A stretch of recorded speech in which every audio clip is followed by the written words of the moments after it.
Ако дойде врагът, първи ние ще го срещнем, както срещат бандит на граничен предел.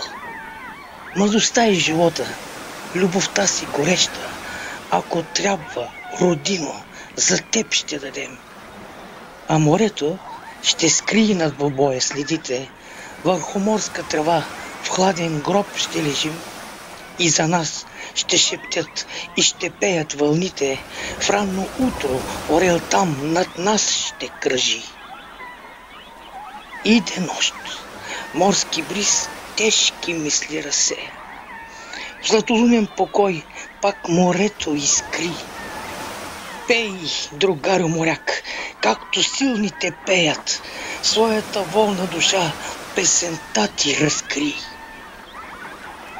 О, малък град, тъй чужд и неприветлив, ме срещна в тия бели зимни дни. Един моряк, наперен, млад и спретнат, по твоите тесни улички върви.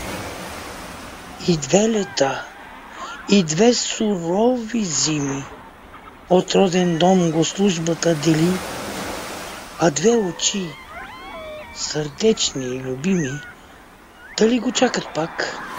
Дали? И срещата, пътуването с влака, прекарните свидни часове и думите изказани. Ще чакам. Дали в очите той ще прочете?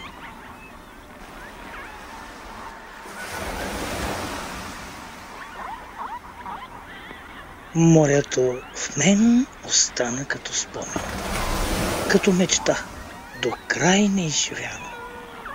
Един моряк прекрачва прага скромен на къщата в сияние заляна и предстои ми мирно земно плаване. Дали задълго тук ще пусна котва или напролет откопнеш задавен на птиците, когато се любувам, дошли от юг в старата родина, отново на път далечен ще замина.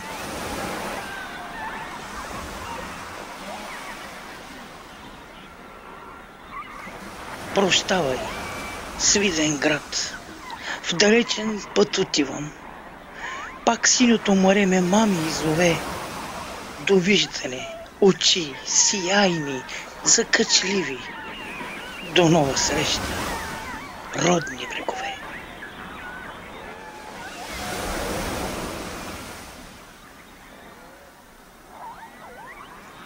И при вечер тревата ще роси.